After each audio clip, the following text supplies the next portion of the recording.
వనస్థలిపురంలో RS brothers mega shopping mall Akkineni Naga Chaitanya మరియు Shobhita గార్లచే September 26న ఘన ప్రారంభం.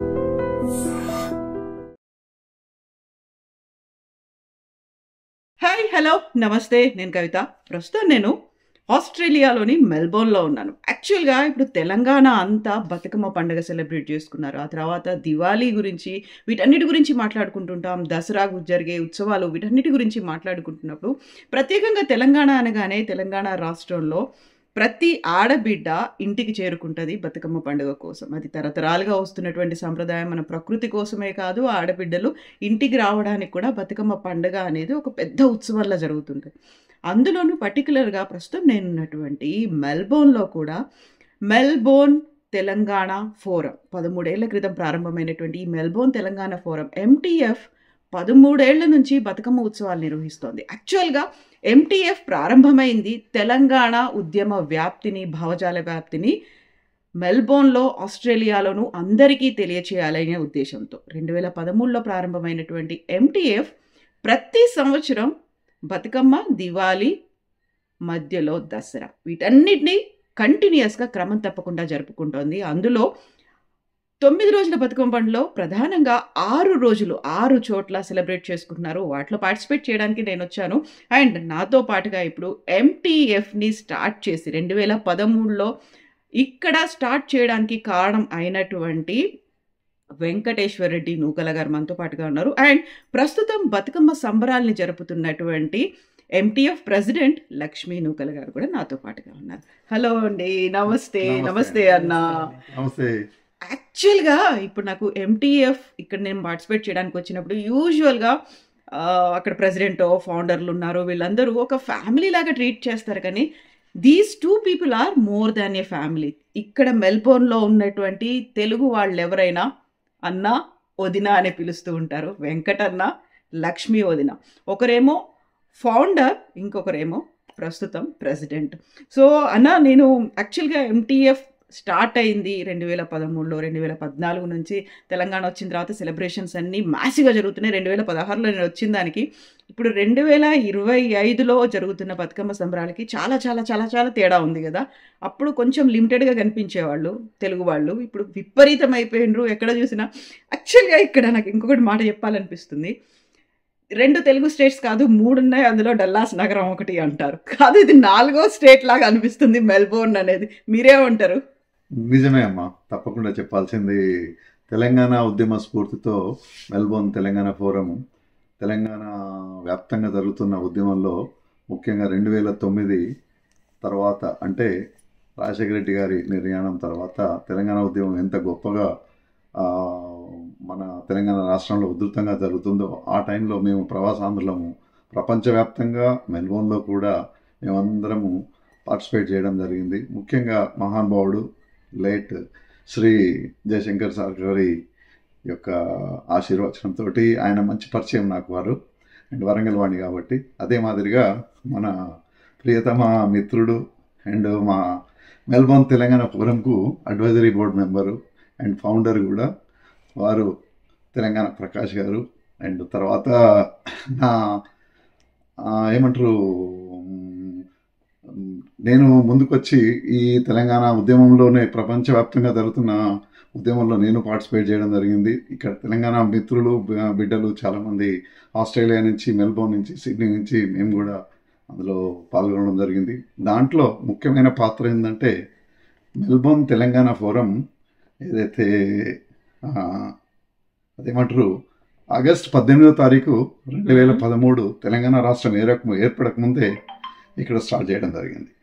అదే వరుసలో, అదే క్రమంలో బతుకమ్మ మొట్టమొదటి పండుగను మేము 6 అక్టోబర్ 2013 మేము మొట్టమొదటి బతుకమ్మ దాదాపుగా 700-800 మంది ఆడబిడ్డలతోటి ఇక్కడ తెలంగాణ రాష్ట్రం ఏర్పడకముందే బతుకమ్మ నిర్వహించడం జరిగింది. అది మొట్టమొదటి బతుకమ్మ మన ఆస్ట్రేలియాలో మెల్బోర్న్లో చాలా బాగా జరగడం జరిగింది.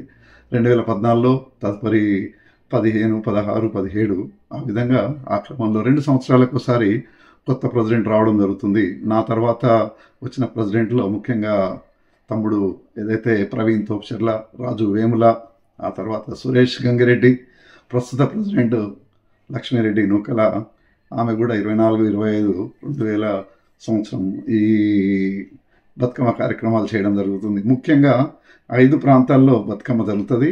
అందులో మొట్టమొదటిది గర్వంగా చెప్పాల్సిన విషయం ఏంటంటే పార్లమెంట్లో బతుకమ్మ జరుగుతుందమ్మా.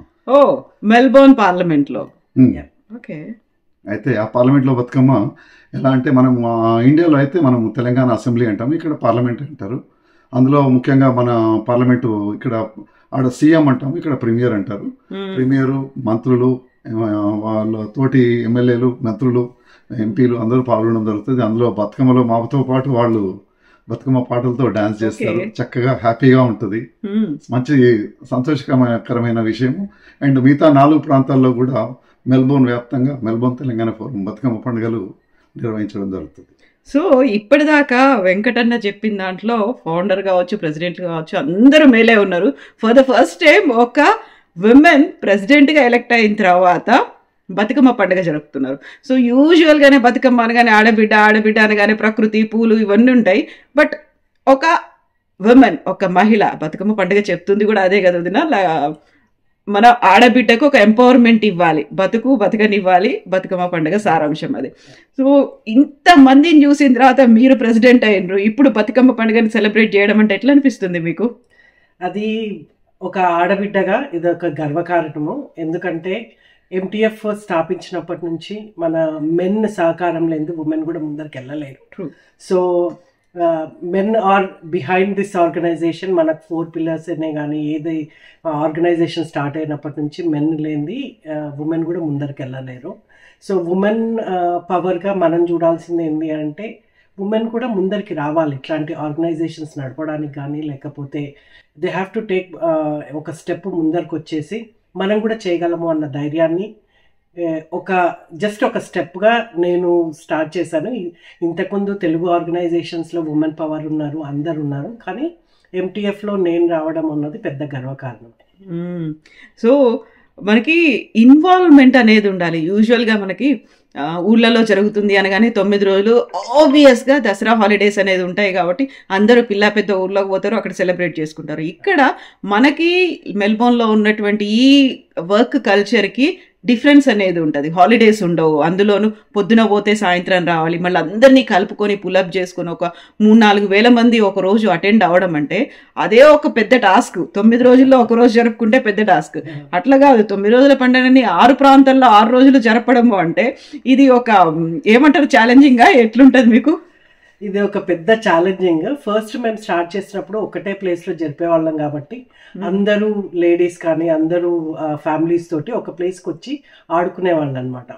కానీ వాళ్ళల్లో ఇప్పుడు మెల్బోర్న్ కూడా చాలా పెద్దగా అయిపోయింది.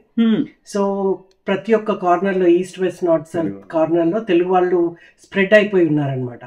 సో వాళ్ళు కూడా వచ్చి మేము అంత దూరం బతుకమ్మల్ని చేసి తీసుకురాలేకపోతున్నాము, మీరు కూడా మా దగ్గరికి వస్తే బాగుంటుంది, మీరు కూడా ఇక్కడ ఈ ప్లేసెస్లో చేయండి అని అంటే మన ప్రవీణ్ తోపుచెర్ల ప్రెసిడెన్సీలో మనము 4 ప్లేసెస్లో బతుకమ్మ చేయాలి అని నిర్ణయించామన్నమాట. సో అలా మన ఎంటీఎఫ్ అన్నది వైడ్గా స్ప్రెడ్ అయిపోయింది. ఓకే. సో మన టీమ్ అన్నీ ఆర్గనైజ్ చేసుకొని ప్రతి ఒక్క ప్లేసెస్లోకి పోయి వాళ్ళనంతా అక్కడికి రమ్మని చెప్పి పిలిచి ప్రతి ఒక్క ఇక్కడ ఏమవుతుంది అని అంటే వీక్ డేస్లో మనం బతుకమ్మ సెలబ్రేట్ చేసుకోవడం చాలా కష్టం అవుతుంది. ఎందుకంటే అందరూ వర్క్కి వెళ్ళి ఇంటికి వచ్చి, మరి ఈ సీజన్ కూడా type of cold season. So అందరూ బయటికి వచ్చి బతుకమ్మ ఆడాలన్నా లేకపోతే చేయాలన్నా చాలా కష్టం అవుతుంది అనమాట. అందులోనూ మెల్బోర్న్ అంటే ఎప్పుడు వర్షం ఉంటుందో, ఎప్పుడు ఎండ పడుతుందో, ఎప్పుడు చలి పెడుతుందో తెలియదు. ఒకే రోజు అన్ని సీజన్లో చూస్తుంటాం, అన్ని సీజన్స్ చూస్తూ ఉంటాము. మాకు అదొక అంటే నెగిటివ్ పాయింట్ అయినా కూడా ఇక్కడ చాలా మంది లేడీస్ కానీ ఫ్యామిలీస్ కానీ చాలా ఎంతూజియాజం, యంగ్ పీపుల్ ఉన్నారనమాట.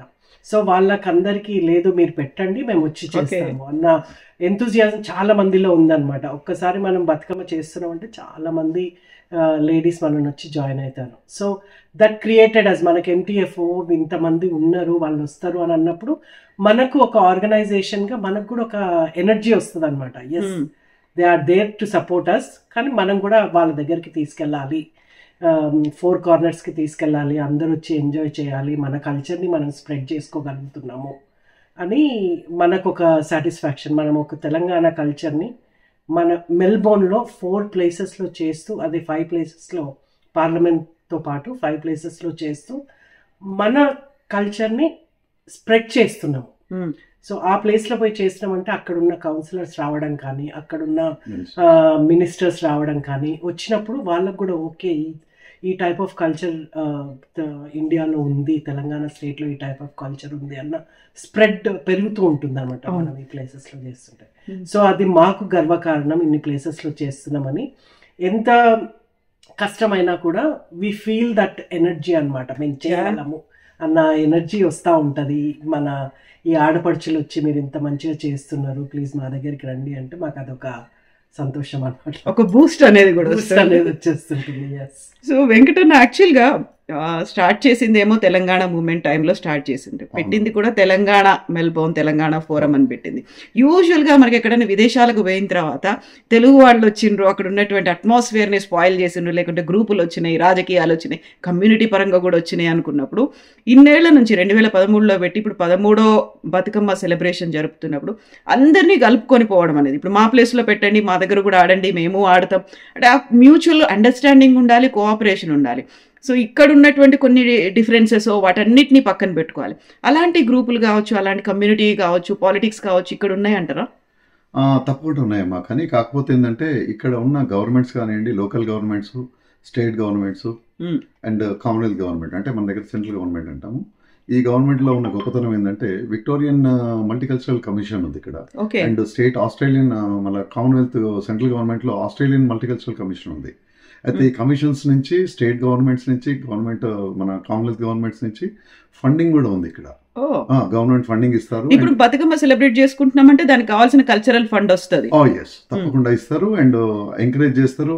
ముఖ్యంగా లోకల్ గవర్నమెంట్స్ అంటే ఈ మున్సిపల్ కార్పొరేషన్స్ ఏవైతే ఉన్నాయో ఇక్కడ లోకల్గా మనం ఎక్కడెక్కడైతే కౌన్సిల్స్ అంటాం ఇక్కడ, అయితే వాటిని వాళ్ళ ఏరియాల్లో మనం కనుక సెలబ్రేట్ చేస్తే, ఫర్ ఎగ్జాంపుల్ మీకు ఒకటి చెప్తాను, 2013లో మేము బ్రేబ్రూక్లో స్టార్ట్ చేసాం. ఇప్పుడు 39 లిల్లీ స్ట్రీట్ బ్రేబ్రూక్లో ఈ వచ్చే శనివారం నాడు పెద్ద మెగా బతుకమ్మ ఉన్నది. మొత్తం మెల్బోర్న్ వైడ్గా వచ్చి మన ఆడబిడ్డలు బతుకమ్మ ఆడుకోవడం జరుగుతుంది. అయితే ఆ యొక్క కౌన్సిల్ ఏదైతే ఉందో, మెరిబినాంగ్ సిటీ కౌన్సిల్ అంటారు దాన్ని, ఆ కౌన్సిల్లో ఒక పర్టికులర్ స్ట్రీట్, దాదాపుగా ఒక 4-5 కిలోమీటర్లు ఉన్న స్ట్రీట్ మనకు ఆ మెల్బోర్న్ తెలంగాణ ఫోరంకు కేటాయించడం జరిగింది. అండ్ దాన్ని మనము పూలతో సెలబ్రేట్ చేసుకోవచ్చు, అలంకరించుకోవచ్చు. అండ్ అదే మాదిరిగా అదే కౌన్సిల్ మన మెల్బోర్న్ తెలంగాణ ఫోరం బతుకమ్మ పండుగని, అది మన తెలంగాణ రాష్ట్ర పండుగని ఇప్పుడు వాళ్ళ కౌన్సిల్ పండుగగా రిజిస్టర్ చేసుకున్నారు క్యాలెండర్ ఇయర్ లో. అది షెడ్యూల్ అయ్యి ఉంటుంది. సో ఇంత బాగా ఎంకరేజ్ చేస్తారు గవర్నమెంట్స్. కానీ అప్పుడు 2012, 13, 14 మెల్బోర్న్ తెలంగాణ ఫోరం ఏర్పడ్డ క్రమంలో అప్పుడు కొన్ని వైషమ్యాలు ఉండేవి, ప్రాబ్లమ్స్ ఉండేవి. నన్ను నానా రకాలుగా ఆలోచించడం జరిగింది. ఏంటంటే తెలుగు వాళ్ళని విడదీస్తానికి వచ్చాడు అనే మాట కూడా మధ్యలో తెలంగాణ అనేది వచ్చింది. కాబట్టి అందులో బాధాకరమైన విషయం ఏంటంటే మన తెలంగాణ మిత్రులే ఎక్కువ ఈ విధమైన కార్యక్రమాలు చేయడం జరిగింది. బట్ నిజాయితీగా చెప్పాలంటే తదుపరి క్రమంలో వారు కూడా తెలుసుకొని, లేదు మంచి ఉద్దేశంతో మన తెలంగాణ కల్చర్ని, బతుకమ్మ, బోనాలు, అదే మాదిరిగా మన ఆడబిడ్డల యొక్క ఔన్నత్యము తెలియజేస్తానికి, ఆడబిడ్డల్ని మనం ముఖ్యంగా ఉమెన్ ఎంపవర్మెంట్లో ఉమెన్కి ఉన్న గొప్పతనాన్ని, ఏ విధంగానైతే ఉమెన్కు మన భారతీయ సంస్కృతిలో ఉన్న సనాతన ధర్మంలో ఉన్న గొప్పతనాన్ని మనం ఏ విధంగా గౌరవిస్తాము, విలువలతో కూడిన వ్యవస్థని ఇక్కడ మన మల్టీకల్చరల్ సొసైటీలో ఇంట్రడ్యూస్ చేయాలనే సదుద్దేశంతో నేను గతంలో కూడా న్యూజిలాండ్లో కూడా నాకున్న అనుభవంతో అక్కడ తెలుగు అసోసియేషన్ ఫౌండింగ్ వైస్ ప్రెసిడెంట్గా 2 సంవత్సరాలు పనిచేయడం జరిగింది 1998-2000 సంవత్సరంలో. సో ఆ అనుభవం అయితే నాకు పనికొచ్చింది. మిత్రులు, పెద్దలు, మన ప్రకాష్ గారు అయితేంది, లేకపోతే జయశంకర్ సార్ గారు, వారు చనిపోయి నిర్యాణం కంటే ముందు వారితో ఉన్న అనుబంధంతో చాలా చక్కటి అవగాహనపూరితమైన ఆలోచన సూచనలు ఇవ్వడము అండ్ వారు చెప్పిన విధి విధానాలు మేము పాటించడము, ఆరోగ్యకరమైన విషయాలు, ముఖ్యంగా పూలను ఏ విధంగా అయితే మనము ఇక్కడి కల్చర్కు మింగిల్ చేస్తానికి, అంటే సమీకృతం చేస్తానికి మేము గొప్ప విషయం. మనం మామూలుగా దేవుడికి పూజ చేసినప్పుడు పూలు పెట్టి పూజ చేస్తాము, కానీ పూలనే దేవతగా పూజ చేస్తాము, దేవతగా తీసుకొని పూజ చేస్తామనే విషయము ఇక్కడి కల్చర్కి పరిచయం చేయడం అనేది మన మెల్బోర్న్ తెలంగాణ ఫోరం యొక్క ప్రత్యేకత. అండ్ మెల్బోర్న్ తెలంగాణ ఫోరంలో ఉన్న గొప్పతనం ఏంటంటే అందరము ఎంతమంది అయితే కమిటీ మెంబర్స్ ఉన్నారో, గతంలో పనిచేసిన వారైనా, ఇప్పుడు పనిచేస్తున్న వారైనా, ఫ్యూచర్లో పనిచేయబోయే వారైనా ఒక కుటుంబంలాగా, ఒక తల్లి బిడ్డల్లాగా కలిసిపోయి పనిచేయడం జరుగుతుంది. అండ్ దీనికి అందరూ కారణము అది కేవలం వెంకటన్న నూకల, లక్ష్మీ వదిన నూకల అనే విషయం కాకుండా చాలా చక్కటి అనుభవాన్ని సంపాదించుకొని మేము మా బిడ్డల భవిష్యత్తు కోసం ఈ కార్యక్రమాలు చేయడము అండ్ వచ్చే ముందు తరాల కోసం చేయాల్సిన అవసరం ఉంది. కాబట్టి ఆ ఆవశ్యకతని ఈ ఆర్గనైజేషన్ ద్వారా ఇక్కడి సమాజానికి తెలిసే విధంగా గత 25 సంవత్సరాలుగా మేము పనిచేస్తున్నాము. సంతోషమైన విషయము. అండ్ ఈ అవకాశం కూడా అందరూ సద్వినియోగం చేసుకోవాలని మెల్బోర్న్ తెలంగాణ ఫోరం నుంచి నేను కూడా విజ్ఞప్తి చేయడం జరుగుతుంది. ప్రెసిడెంట్గా ఇప్పుడు మీరు అందరినీ కలుపుకుపోవాలి, అందరికీ సమానమైనటువంటి ప్రాధాన్యం ఇవ్వాలి, అందరికీ రెస్పాన్సిబిలిటీస్ కూడా షేర్ చేయాలి కదా.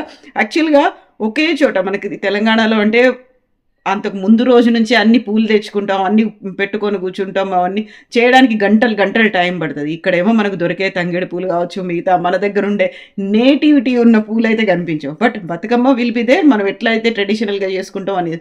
సో రెస్పాన్సిబిలిటీస్తో పాటుగా డొనేషన్స్ కావచ్చు, మిగతావన్నీ ఇప్పుడు ఇక్కడ కౌన్సిల్ క్యాలెండర్లో షెడ్యూల్ చేసి పెట్టుకున్నట్టుగానే ఇక్కడ వాళ్ళకి రెస్పాన్సిబిలిటీస్ ఇవ్వడంతో పాటుగా లోకల్గా ఉన్న వాళ్ళకి మళ్ళీ డిస్ట్రాక్టెడ్గా ఉండొద్దు, వాళ్ళకి డిస్టర్బెన్స్ అనేది కూడా కల్పించొద్దు. ఎందుకంటే మనకి పాటలు ఉంటాయి, ఆట ఉంటుంది, అందులో కోలాటాలు ఉంటాయి, ఉయ్యల పాటలు ఇవన్నీ ఉన్నాయంటే సౌండ్స్, అంత సౌండ్ లేకపోతే మజా రాదు. అట్లాంటప్పుడు తీసుకునే జాగ్రత్తలు ఎట్లుంటాయి? అంటే మాకు ఇక్కడ ఏమవుతుందంటే మనము చేసే ప్లేస్ ఒకటి ఇంపార్టెంట్ అనమాట. మనము ఎక్కడైతే ఎక్కువ హౌజెస్ ఉన్నాయో ఆ ప్లేసెస్లో చేస్తే మటుకు మనం 1 వీక్ ముందు కానీ 2 వీక్స్ ముందు కానీ అన్ని హౌజెస్లో లెటర్స్ వేయాలన్నమాట. సో మేము ఈరోజు ఇక్కడ ఈవెంట్ చేస్తున్నాము, మీకు ఇట్లా సౌండ్ వస్తుంది, మీకు ఇవి ఉంటాయి అని చెప్పి వాళ్ళకు ఒక లెటర్ డ్రాఫ్ట్ చేసి 2 వీక్స్ ముందు ప్రతి ఒక్క హౌస్లో వేసేసి వస్తామన్నమాట. సో అందరూ ప్రిపేర్ అయి ఉంటారు, ఓకే ఈరోజు ఇక్కడ ఈవెంట్ జరుగుతోంది, ఇట్లా సౌండ్ వస్తుంది, ఓకే సౌండ్ వచ్చినా కూడా దట్స్ ఓకే అన్నట్టు ప్రిపేర్ అయి ఉంటారు అనమాట. సో వాళ్ళు కూడా ఎవరన్నా కంప్లైంట్ చేస్తే అది వేరే డిఫరెంట్ స్టోరీ ఉంటుంది. కాకపోతే మనం 13 years నుంచి అక్కడ చేస్తున్నాం కాబట్టి అది కూడా ఒక పెద్ద హాల్ అనమాట. మనం 13 years నుంచి ఒకే ప్లేస్ లో చేస్తున్నారు, ఒకే ప్లేస్ లో చేస్తున్నాం 13 years నుంచి. అది ఒక మనకు ఏంటంటే 2 బాస్కెట్ బాల్స్ అంత స్టేడియం అంత ప్లేస్ ఉంటుంది అనమాట. So it's big venue. సో అక్కడ అంత పెద్దగా ఉండే వరకు అది కూడా ఒక ఈవెంట్ చేయడానికి ఉన్న ప్లేసే. సో మనకు అన్ని పర్మిషన్స్ అన్ని కౌన్సిల్తో కానీ లేకపోతే వాళ్ళ పర్మిషన్స్ తీసుకోవాలి, మేము ఫుడ్ పెట్టొచ్చా, లేకపోతే అక్కడ స్టాల్స్ పెట్టొచ్చా, అక్కడ ఇంకా ఏమన్నా యాక్టివిటీస్ చేయొద్దో, మనకు బెలూన్స్ పెట్టాలంటే కష్టము, లైక్ ఇవన్నీ కౌన్సిల్ వాళ్ళ అప్రూవల్స్ పైన డిపెండ్ అయి ఉంటాయి అనమాట. సో వాళ్ళు అప్రూవ్ చేసిందంటే మనం ఫుడ్ పెట్టొచ్చు, అన్ని కార్యక్రమాలు వితౌట్ ఎనీ ప్రాబ్లం చేసుకోవచ్చు అనమాట. సో మనం అంతా 6 months నుంచి మనం ఇవన్నీ ప్లానింగ్ చేస్తూ ఉంటాం అనమాట. మేము ఇక్కడ ఈ ప్లేస్ తీసుకుంటున్నాము, కౌన్సిల్కి అప్రూవల్ పంపిస్తాము, దాని తర్వాత మేము ఇట్లా చేస్తాము, మాకు ఫుడ్ పెట్టడం ఆనవాయితీ. మన కల్చర్లో ఉన్న గొప్పతనం ఏంటి అంటే ఏ ఈవెంట్ చేసినా కూడా మనం అన్నదానం అన్నది చేస్తాం అనమాట. అది మన ఇండియన్ కల్చర్ అది. సో ప్రతి ఒక్క ప్లేస్లో మనం ఫుడ్ ఫ్రీ పెట్టడం కానీ అన్నదానం ఇదంతా పర్మిషన్స్తో కూడింది ఉంటుంది. సో 6 months నుంచి ప్లాన్ చేసుకుంటా ఉంటే ఇదంతా at the end of the day everything will be fine అనమాట. అట్లా సో ఇప్పుడు ఫుడ్ పెడతారు, వాళ్ళకి కావాల్సినటువంటి ఫెసిలిటీస్. యూజువల్గానే ఒక పెద్ద గ్యాదరింగ్ ఉంది, మన వాళ్ళు వస్తున్నారంటే ఒక ఎంట్రీ ఫీజు అనేది ఉంటుంది, అక్కడ దాని స్పాన్సరర్స్ అనే వాళ్ళు ఉంటారు, ఆ తర్వాత డొనేషన్స్ అనేవి ఇవన్నీ కనిపిస్తూ ఉంటాయి కదా, QR కోడ్లు పెట్టి, అలాంటివి కూడా ఉన్నాయి ఇక్కడ. అంటే మనకు ముఖ్యంగా స్పాన్సర్షిప్ అన్నది మెయిన్లీ ఇంపార్టెంట్ అనమాట. మనకు కౌన్సిల్స్లో నుంచి మల్టీకల్చరల్ విక్టోరియన్ మల్టీకల్చరల్ నుంచి కూడా సపోర్ట్ వస్తుంది. అలాగే మనకి ఇక్కడ తెలంగాణ ఆర్గనైజేషన్స్ కానీ తెలుగు ఆర్గనైజేషన్స్ వాళ్ళకు అండ్ ప్లస్ ఇక్కడ కొన్ని బ్యాంక్స్ కూడా మనకు మేము ఈవెంట్ చేస్తున్నాము అంటే స్పాన్సర్షిప్స్ ఇస్తారు. ఓకే. సో ఆ స్పాన్సర్షిప్స్ ద్వారా మేము ఆర్గనైజేషన్స్ని ఈ ఆర్గనైజేషన్స్ నడుపుతాం అనమాట. సో ఇండివిజువల్ గా డొనేషన్స్ అవి టికెట్ ఎంట్రీ ఫీజ్ అట్లాంటివి ఉండవు. మన ఈవెంట్స్ అన్ని ఫ్రీ ఈవెంట్స్ ఉంటాయి. మనం స్టార్ట్ చేస్తాం అనమాట. ఎందుకంటే ఒక ఈవెంట్ చేయాలి అని అంటే ఇక్కడ it's money matters, wear ever you go money matters. కాకపోతే మనకి ఏంటంటే మన కల్చర్ని మనం చూపించాలి, మన తెలంగాణ వాళ్ళలో ఉన్న ఏమంటారు హ్యాపీనెస్ ని అందరికి పంచాలి అని అంటే ఇవన్నీ బతుకమ్మ అంటేనే సంబరం కదా, ఆ సంబరాన్ని అందరి దగ్గర తీసుకెళ్ళాలి అని అంటే మనకి ఎప్పుడు అయితే మనీ పే చేయాలి అని అంటే అదొక డిఫరెంట్ మెంటాలిటీ, కమర్షియల్ యాక్టివిటీ అవుతుంది, ఒక పండగ సెలబ్రేషన్ లాగా ఉండదు అనమాట. సో మన పండగల్ని మనం ఇట్లా చూపించాలంటే there has to be free food, free entry, ఇవన్నీ ఫ్రీగానే చేస్తాం అనమాట. అన్ని ఈవెంట్స్ ఫ్రీగానే అవుతాయి.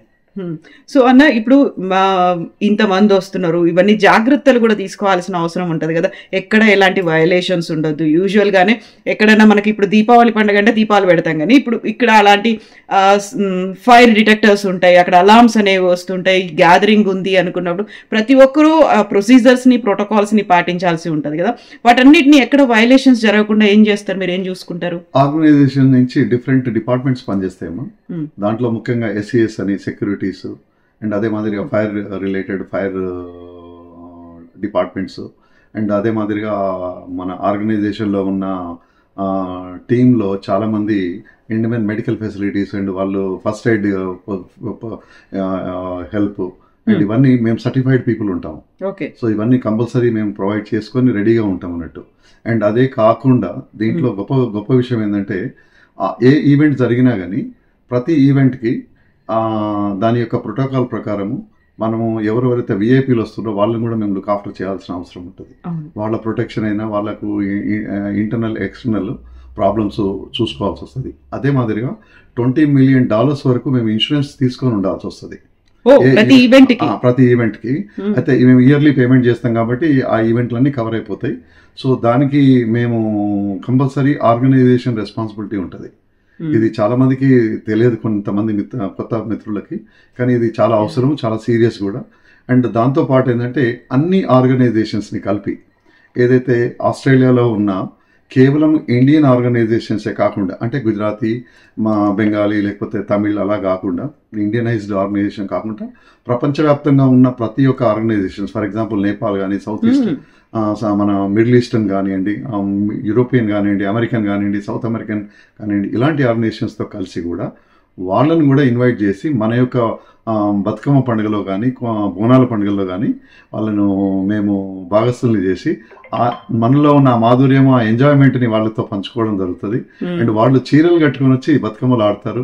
అండ్ చీరలు కట్టుకుని వచ్చి మన అమ్మవారికి బోనము సమర్పించడం కూడా జరుగుతుంది. అండ్ ఇంకొక గొప్ప న్యూస్ ఏంటంటే Australia is the greatest country in the world. మన తెలుగు బిడ్డలకి, తెలుగు వాళ్ళకి ఒక అదృష్టమైన విషయాన్ని నేను చెప్పదలుచుకున్నాను. మేము 2013లో మన మెల్బోర్న్ తెలంగాణ పురం స్థాపించాక 2014 నుంచి ప్రయత్నించాము. వారి పేర్లతో సహా చెప్తాను నేను. కృష్ణరాజు గారు క్యాన్బరా నుంచి, మన రావు కొంచెడ గారు ఇక్కడ ఆస్ట్రేలియా మెల్బోర్న్ నుంచి, అండ్ ఆదిరెడ్డి గారు అడిలైడ్ నుంచి, అట్లాగే ఇంకా చాలామంది మిత్రులు ఉన్నారు ప్రతి స్టేట్ నుంచి, 7 రాష్ట్రాల నుంచి. ఇక్కడ నేను కూడా వెంకట్ నూకల, నేను కూడా అందులో భాగస్తుని. అయితే తెలుగుని అధికార భాషగా గుర్తిస్తానికి మేము ఆస్ట్రేలియన్ గవర్నమెంట్కి, ఆస్ట్రేలియన్ పార్లమెంట్లో 2014 నుంచి ప్రయత్నం చేస్తే కరోనా వచ్చి వెళ్ళాక 2020-21 తర్వాత అఫీషియల్ ఆస్ట్రేలియన్ ఒక భాషగా గుర్తించడం పార్లమెంట్లో బిల్ పాస్ అయ్యి ఆస్ట్రేలియాలో ఇప్పుడు తెలుగు అఫీషియల్ తెలుగు లాంగ్వేజ్ గా గుర్తించడం జరిగింది. Oh that's great. నిజంగా ఎన్ని భాషలు ఉన్నాయన్న అందులో తెలుగు ఉంది అంటే? ఇట్లాంటి అఫీషియల్ గా అధికారిక భాషలు ఎన్ని ఉన్నాయి? భారతదేశం నుంచి తీసుకుంటామా, గుజరాతీ ఇస్ అఫీషియల్ లాంగ్వేజ్ ఇక్కడ, తెలుగు అధికారిక భాష, అండ్ తమిళ్ కూడా అధికారిక భాష, అండ్ అదే మాదిరిగా బెంగాలీ కూడా అధికారిక భాష, హిందీ అండ్ పంజాబీ కూడా అధికారిక భాష. ఓ అంటే అది పాపులేషన్ ఎంత ఉంది అనే దాన్ని బేస్ చేసుకుని మన పాపులేషన్ కూడా అంతగా పెరుగుతోంది కాబట్టి అలాంటి సిచ్యువేషన్ అయితే వచ్చింది అధికారికంగా గుర్తించాలి. దాన్ని బేస్ చేసుకుని ఇప్పుడు మనకు దాదాపుగా తెలుగు వాళ్ళు ఆస్ట్రేలియా వైడ్ గా 1,00,000 పైన ఉన్నారు. ఓకే. సో ఆ విధంగా దాని అమౌంట్స్, దాని అకౌంట్స్ అన్ని ఏదైతే క్లియరెన్స్ ఉంటుందో దాన్ని బట్టి భాషని 2014 నుంచి ప్రయత్నం చేసాం. అదే చెప్తున్నాను నేను. అందులో ఇప్పుడు మీరు మోర్ రెస్పాన్సిబుల్ గా కూడా ఉండాల్సిన అవసరం ఉంటుంది, చాలా బాధ్యతగా ఉండాలి తెలుగు వాళ్ళకి సంబంధించి. కంప్లీట్ గా ప్రతిదీ ఫాలో అవ్వాల్సినటువంటి అవసరం కూడా ఉంటుంది. ఎగ్జాక్ట్లీ. దాంట్లో ముఖ్యమైన విషయం ఏంటంటమ్మా, ఈ కమ్యూనిటీ అంటే కమ్యూనిటీ ఎప్పుడు it has to move on, ముందుకు వెళ్తూ ఉండాలి. దానికి మాలాంటి వాళ్ళు పనిచేస్తూ ఉంటాము. మేము మా తరపు నుంచి నా జీవితంలో దాదాపు 30 సంవత్సరాల కమ్యూనిటీ కోసం పనిచేయడం జరుగుతుంది.